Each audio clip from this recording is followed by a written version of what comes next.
Do you know what's funny? My father said as he stood up and raised his wine glass during my engagement dinner.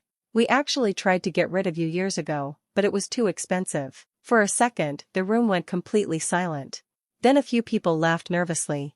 Others looked down at their plates. Nobody seemed sure how to react. I sat frozen in my chair.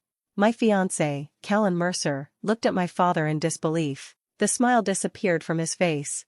I felt my stomach twist into a knot as everyone waited for me to laugh along with the joke, but I couldn't. My father, Dorian Hart, simply chuckled and took a sip of his drink as if he had said something harmless. My mother, Meredith, avoided looking at me. She stared at the table and remained silent. I had spent my whole life feeling different from the rest of my family. They were never openly cruel, but I always felt like I didn't belong. Growing up, I often wondered why I seemed to be treated differently.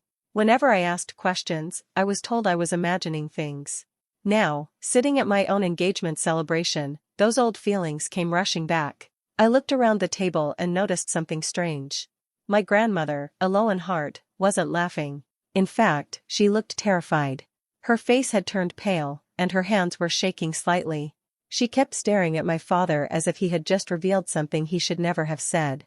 The rest of the evening felt uncomfortable. People tried changing the subject, but the damage had already been done. My father's words kept replaying in my mind. When the dinner finally ended, guests slowly began leaving the restaurant. As Callan spoke with some relatives near the entrance, I saw my grandmother quietly walking toward the parking lot alone. I followed her outside. Just before getting into her car, she reached into her purse and pulled out an old brass key. She pressed it into my hand and looked directly into my eyes. "Your father never wanted you asking questions," she whispered. "Now it's time you do." Before I could ask what she meant, she got into her car and drove away, leaving me standing there with the key in my hand and 1,000 questions running through my mind. I couldn't stop thinking about the brass key. It stayed in my drawer, but it felt like it was sitting in my mind all the time, reminding me of my grandmother's warning. After 3 days, I finally made a decision. I told Callan I needed some space and drove to my grandmother Eloan's house while she was away for a medical appointment. I knew she kept an old attic no one ever used anymore. The house was quiet when I arrived. Every step inside felt heavier than usual, like the air itself was holding secrets. I climbed the narrow stairs to the attic, my hands shaking slightly as I held the key. The attic door creaked open. Dust filled the air. Old furniture, covered in white sheets, stood like shadows. I moved carefully, searching until I found a small wooden box pushed deep behind an old trunk. It looked old and locked, just like she said. My heart was beating fast as I used the brass key. It fit perfectly. The lock clicked open. Inside, there were folded papers, yellow with age. Newspaper clippings, carefully kept for years. The first one caught my attention immediately.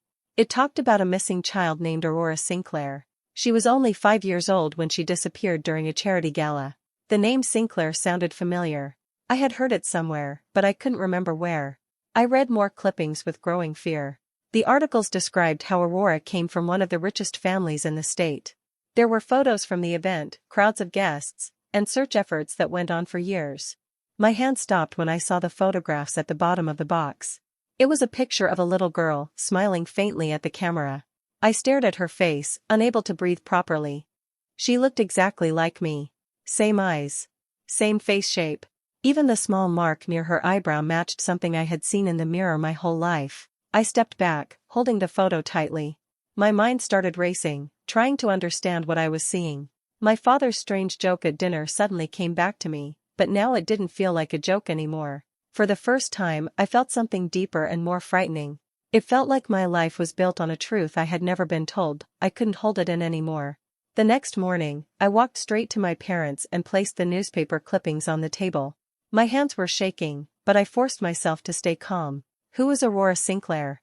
I asked. The moment they saw the papers, everything changed. My father's face hardened instantly. My mother's eyes widened, then she quickly looked away. For a second, no one spoke. The silence felt heavy, like the air had been taken out of the room. Then my father stood up. "You had no right to go through that box," Dorian said sharply.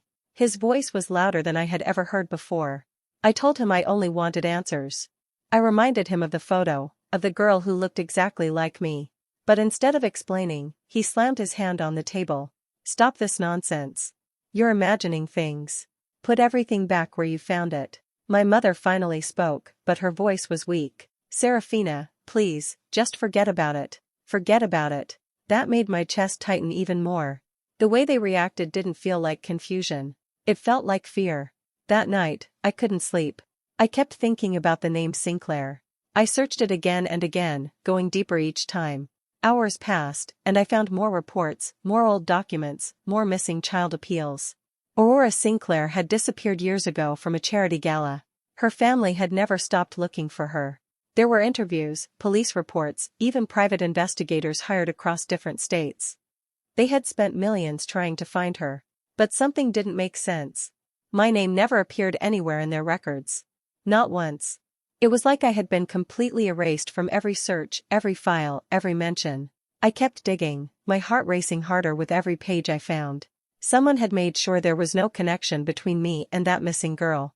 Every trail stopped cold, like it had been carefully covered up. By morning, I was no longer confused.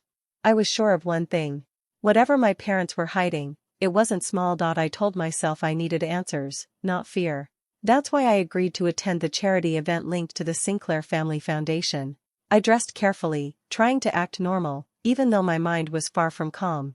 The hall was full of people in expensive clothes, soft music playing in the background. Everything felt too polished, too perfect, like a world I didn't belong in. I was standing near a display table when I noticed an elderly woman walking toward me. She stopped suddenly a few steps away. Her face changed the moment she looked at me. She froze. Her hand started shaking slightly, and her lips parted like she wanted to speak but couldn't find words. "Excuse me," she finally said in a low voice, still staring at me. There was something strange in the way she looked at my face, like she was seeing a ghost. She took a small step closer. "What is your name?" "Serafina Hart," I replied. The moment I said it, her eyes filled with tears. She covered her mouth with one hand, shaking her head slowly. "No, this can't be." People around us started noticing, but she didn't care. She reached out and gently touched my arm, as if checking I was real. "My name is Celeste Sinclair," she said. "I am Aurora's aunt." My heart dropped at the name. Before I could respond, she looked closely at me again, her eyes locking onto something near my ear. She slowly moved a little of my hair aside. Her expression changed again. "You have it," she whispered. I didn't understand. "Have what?" She pointed at a small birthmark behind my ear. "That mark, it runs in our family. Aurora had it too. My sister had it. I've seen it my whole life." My breath caught in my throat. Celeste stepped back like she needed air. She looked overwhelmed, like everything she believed was breaking in front of her. Then she spoke again, softer this time. "Please, you need a DNA test. Just to be sure." I didn't answer right away. For the first time since this began, I wasn't just curious or confused. I was scared. Because something in her voice made it sound like she already knew the answer. Weeks passed after that night, but I couldn't stop thinking about Celeste's words. In the end, I agreed to take the DNA test. I told myself it would close the chapter, that it would prove everything was just a strange coincidence. The envelope arrived on a quiet afternoon. My hand shook as I held it. I didn't open it right away. I just sat on my bed, staring at it, feeling like whatever was inside had the power to change everything. When I finally opened it, my eyes moved across the page quickly. My breath stopped. It said I was not adopted. My heart pounded harder as I kept reading, trying to understand what I was seeing. But the next line made my body go cold. The truth was not what I expected. I was Aurora Sinclair. The report confirmed I was the biological daughter of Roman Sinclair and Vivian Sinclair. I had heard those names before in news articles. They were one of the richest families in the country, powerful, known, and always in the public eye. I had read about them without ever thinking they could be connected to me. My hand started shaking so badly I dropped the paper on the floor. It didn't feel real. I kept repeating the words in my head, hoping I had read them wrong, but the result didn't change. I wasn't who I thought I was. I was someone else. Someone who had been lost. The silence in my apartment suddenly felt heavier than before. Even the smallest sound made me jump. I didn't know what to do next. Callan tried calling me, but I didn't answer. Then something worse happened. Late that night, I heard a noise near my door. At first, I thought it was just the building settling. But then I heard footsteps inside my apartment. I slowly stood up, my heart racing. The living room light was off, but I could see movement. Someone was inside. Drawers were being opened. Papers were being moved. My things were being searched. I didn't scream. I couldn't. Whoever it was wasn't there by accident. They were looking for something. And I knew exactly what. I went straight to my grandmother alone after what happened. I didn't call first. I just arrived at her house, my hands still shaking from everything I had learned. She opened the door and immediately knew something was wrong. We sat in her small living room without speaking for a moment. I placed everything I had found on the table. The DNA report, the Sinclair documents, everything. Her face changed as she looked at it all. She closed her eyes for a second, like she had been waiting for this day for a very long time. I can't keep carrying this alone anymore, she said quietly. For the first time, her voice sounded tired, not strong like before. She told me to sit closer. Then she started speaking, slowly, like every word hurt her.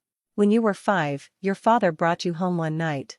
He said he found you abandoned near a service road. He made it sound like he was helping you. I listened, barely blinking. But I never believed him, she continued. Something about the story didn't feel right. She stood up and walked to a locked drawer in her cabinet. From it, she pulled out a thick folder that looked old and worn from being opened many times. I started checking things myself, she said. Inside the folder were copies of documents, hospital records, and bank slips. Some papers looked altered, like someone had tried to change details after they were written. Every time I asked your father about it, she added, he would get angry. He told me I was imagining things. Then he warned me to stop or I would lose access to the family completely. Her hands were shaking slightly as she placed the folder in front of me. I couldn't stop, she whispered. I kept collecting proof quietly. 4 years. I flipped through the pages slowly, my chest tightening more with every document I saw. Then she said something that made me stop completely. I think your father didn't just find you, Serafina, he knew exactly where you came from. The folder my grandmother gave me changed everything I thought I knew. After that night, investigators were finally brought in again, and I stayed close, answering every question they asked. At first, they treated it like a missing identity case. But soon, they started finding things that made the situation darker. Old financial records began to surface. Payments made years ago. Strange transfers that didn't match any normal family expenses. My father's name appeared more than once in private records that were never meant to be public. One investigator asked me to sit down before showing me anything else. He looked serious, like he had already made a conclusion but didn't want to say it too quickly. Then he placed the documents in front of me. I saw dates going back years. Attempts. Not just one, but several. My father, Dorian, had tried to place me into foster care more than once. Each attempt had failed. Not because he stopped trying, but because something always blocked it. Legal checks. Background issues. Risks that could expose him. The investigator explained it slowly, watching my reaction carefully. If this had gone through, he said, a lot of things would have come out. Things he couldn't allow. I felt my throat tighten as I kept reading. Every failed attempt had a cost. Every delay made the situation more complicated for him. And then I saw the line that made everything stop in my mind. Keeping me was cheaper than getting rid of me the right way.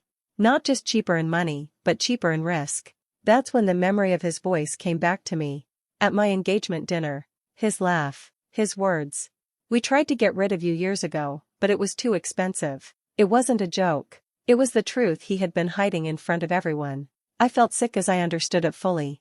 I wasn't unwanted by accident. I was kept because removing me would have exposed something far worse. The betrayal didn't feel like anger anymore. It felt like my entire life had been controlled by fear and calculation from the very beginning. After seeing the records, everything moved faster. Investigators stopped treating it like a small family issue. Now it was a full case again, and new names started appearing in the files. One of the first breakthroughs came from old bank records. Hidden payments were traced back to a private security contractor who had worked at the same charity gala where everything originally happened years ago. His name had been erased from most reports, but not completely. When investigators brought him in, he didn't deny everything. He stayed quiet at first, then finally spoke after hours of questioning. He admitted he had been paid by someone connected to my father, Dorian Hart. Not just once, but multiple times over the years. His job had been to adjust records, remove traces, and make sure certain details never reached official reports. The more he talked, the heavier the truth became. Then more people started coming forward. A former staff member from the event spoke about missing files and altered guest lists. Another witness remembered being told to forget certain names after the gala ended. Piece by piece, the story started building itself again, even after all these years. I listened to everything with a strange feeling in my chest. It didn't feel like discovery anymore. It felt like watching a wall slowly fall apart. And then something even worse happened inside my family. My father and mother began turning on each other. At first, it was small arguments. Denials. Blaming memory. Saying things were misunderstood. But as more evidence came out, those arguments turned into open fights. Dorian said Meredith knew more than she admitted. Meredith said she was only following his decisions. The image of a perfect couple started breaking in front of everyone involved. While all this was happening, I was taken to meet the Sinclair family. Roman and Vivian Sinclair were waiting in a private room when I arrived. I didn't know what to expect, but the moment I saw them, something inside me shifted. Vivian cried before she even spoke. Roman stood still for a moment, like he was afraid I might disappear again if he moved too quickly. They told me stories about a little girl who vanished from their lives years ago. They showed me old photos, toys they had kept, and rooms that had never been changed. It was overwhelming. I felt like I was standing between two lives at the same time. One life that had raised me, and one that had never stopped looking for me. The reunion was emotional, but it couldn't erase the years that were gone. It couldn't fix the empty space-time had created. Still, for the first time in a long time, I wasn't standing in the middle of a lie. I was finally close to the truth. The deeper the investigation went, the more the truth stopped looking like a family secret and started looking like a planned operation. I was no longer just reading files. I was watching a long chain of decisions unfold on paper. One evening, the lead investigator called me into his office. His expression told me before he even spoke that something big had changed. "We found the missing link," he said. He placed a new folder in front of me. Inside were records that connected names I had never heard before, business deals from years ago, and legal disputes between powerful people connected to the Sinclair family. That's when everything shifted again. It wasn't only my father involved. A former business associate of Roman Sinclair had been part of it from the beginning. A man named Victor Hale. He had been in a bitter financial fight with Roman years ago, and according to the records, that conflict turned into something far darker than money. The documents showed that Aurora's disappearance was not random. It was planned during that dispute, using a child as leverage to gain control in a business war that had gotten out of hand. My hands went cold as I read line after line. At some point, things had stopped being controlled. The plan had gone wrong. And instead of fixing it, people made new choices to protect themselves. That's where my father came in. Dorian Hart hadn't started it, but he had helped bury it. The files showed payments, signed agreements, and secret transfers. When pressure started building years later, he accepted money to make sure my identity stayed hidden. Not to solve the problem. To protect himself. To stay safe while someone else's daughter remained lost. The investigator didn't need to explain much after that.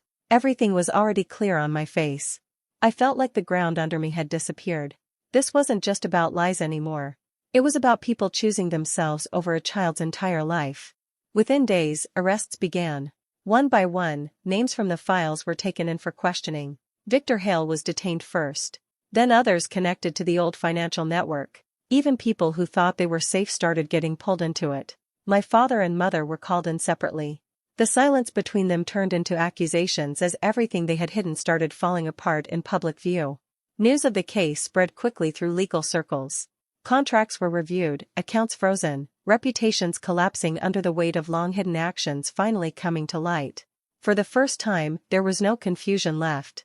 Only truth. And for those responsible, there was no place left to hide from it. Months passed before everything finally reached court. The trial was long, tense, and filled with documents, witnesses, and voices from the past that had stayed silent for years. Every piece of evidence was brought forward again: bank records, altered reports, statements from people who had finally decided to speak. My grandmother alone sat behind me every day. She never left my side once the hearings began. Dorian Hart walked into court looking like a different man. The confidence he once carried was gone. Meredith avoided looking at me at all. The same people who once controlled every part of my life now sat in silence while their actions were read out loud in front of strangers. Each testimony added another layer to the truth. There was no confusion anymore. No gaps left to hide in.